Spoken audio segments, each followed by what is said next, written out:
अस्सलाम वालेकुम viewers, this Aslan और आप देख रहे हैं कि डीप नॉलेज यूट्यूब चैनल। तो आज की इस वीडियो में हम बात करने वाले हैं कि हम किस तरह से मिसिंग वैल्यूज को हैंडल कर सकते हैं। तो इस टॉपिक को स्टार्ट करने से पहले अगर आपने अभी तक चैनल को सब्सक्राइब नहीं किया है तो सब्सक्राइब कर दो, साथ में बेल आइकन को प्रेस कर दें लेटेस्ट वीडियो सबसे पहले देखने के लिए। तो सबसे पहले हम देख लेते हैं अपने डेटा फ्रेम को।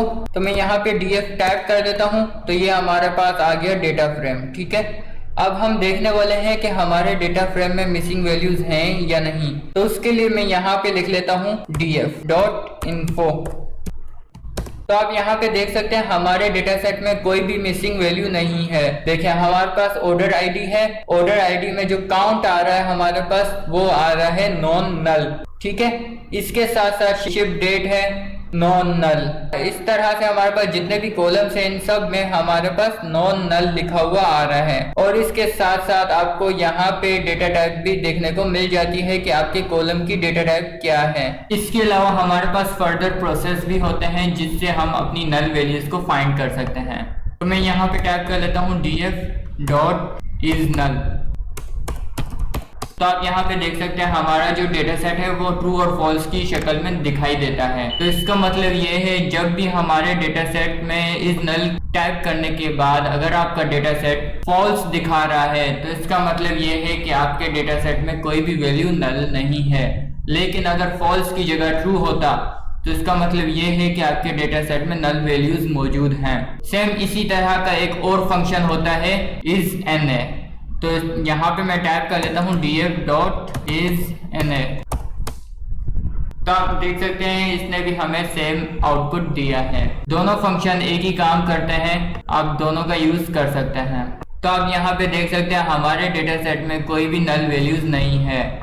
तो अब मैं यहाँ पे एक डिक्शनरी को क्रिएट कर लेता हूँ। उस डिक्शनरी में कुछ मैं नल वैल्यूज पुट कर दूंगा। तो उससे मैं आपको बताऊंगा कि अगर आपके डेटा सेट में नल वैल्यूज आ जाती हैं तो किस तरह से उसे हैंडल करना है। तो उसके लिए मैं यहाँ पे सबसे पहले एक डिक्शनरी क्रिएट कर लेता हूँ। तो मैंने यहाँ पे एक डिक्शनरी क्रिएट कर दी है।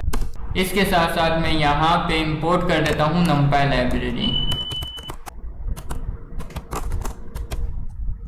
अब numpy लाइब्रेरी जो है इस वजह से मैंने यहाँ पे यूज़ की है कि मुझे डिक्शनरी में कुछ नल वैल्यूज़ भी लानी थी। इस वजह से मैंने यहाँ पे numpy लाइब्रेरी का यूज़ किया है। ठीक है, तो ये हमारी बन गई डिक्शनरी। डिक्शनरी बनाने के बाद हम इसे कन्वर्ट कर देते हैं एक डेटा फ्रेम में। तो मैं यहाँ पे df लिख लेता हूँ। df लिखने के बाद इसको df1 कर देते हैं। ये एक तरह का वेरिएबल है हमारे पास। और मैं फिर से लिख लेता हूँ pd.dataFrame।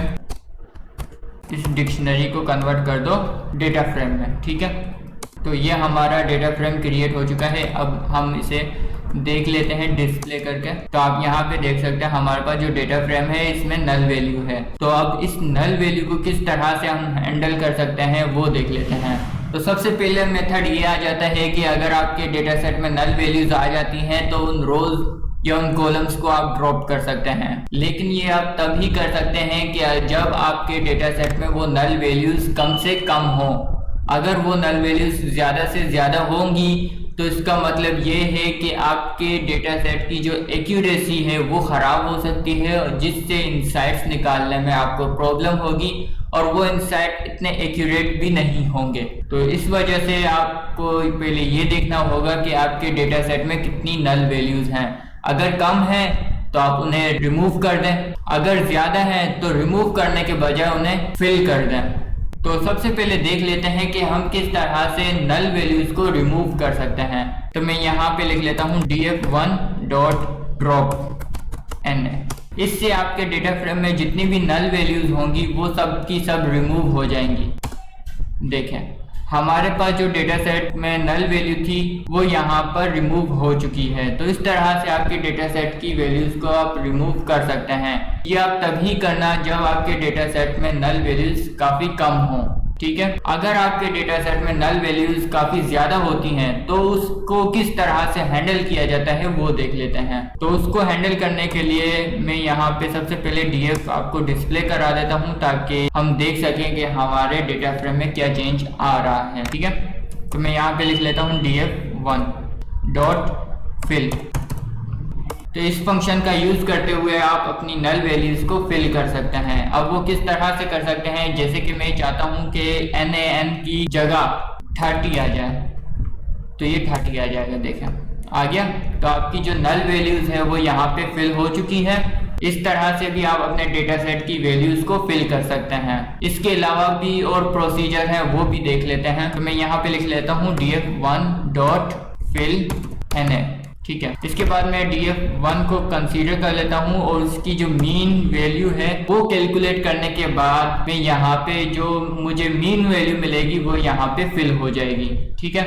तो मैं यहाँ पे लिख लेता हूँ df1.mean। अब देखें क्या होता है। हमारा जो डेटा सेट था उसमें मीन वैल्यू हमारे पास आई है 19.5। अगर 19 और 20 का आप मिला के मीन वैल्यू निकालें तो आपके पास आएगी 19.5। अब वही मीन वैल्यू यहाँ पे रिप्लेस हो चुकी है नल वैल्यू की जगह। तो इस तरह से भी आप फिल कर सकते हैं मीन मीडियन मोड का यूज करते हुए, सेम इसी तरह से। इसके अलावा हमारे पास एक प्रोसेस और भी होता है जिससे हम नल वैल्यू को फिल कर सकते हैं। तो मैं यहाँ पे लिख लेता हूँ df1.interpolate। अब देखें क्या होता है। देखें इंटरप्लेट हुआ, यह ऑटोमेटिक 20 यहाँ पे आ चुका है। अब ये 20 क्यों आया, 19 क्यों नहीं आया, वो बात कर लेते हैं। 20 इसलिए आया क्योंकि हमारे पास एज के कॉलम में जो लास्ट में वैल्यू आ रही थी वो आ रही थी 20, और इसके बाद हमारे पास एक नल वैल्यू आ रही थी। तो नल वैल्यू रिप्लेस हो गई है इससे ऊपर वाली वैल्यू के साथ, ठीक है। तो इस तरह से भी आप इंटरप्लेट करते हुए नल वैल्यूज को फिल कर सकते हैं। तो ये था टॉपिक कि आप किस तरह से नल वैल्यूज को हैंडल कर सकते हैं। उम्मीद है कि आपको ये टॉपिक समझ आ गया होगा। अगर नहीं आया तो इस वीडियो के कमेंट सेक्शन में कमेंट करें, मैं आपको रिप्लाई देने की पूरी कोशिश करूंगा। अगर आपने चैनल को अभी तक सब्सक्राइब नहीं किया तो क्या कर रहे हैं, चैनल को सब्सक्राइब कर दो, साथ में बेल आइकन को प्रेस कर दें लेटेस्ट वीडियो सबसे पहले देखने के लिए। So thanks for watching. Allah Hafiz.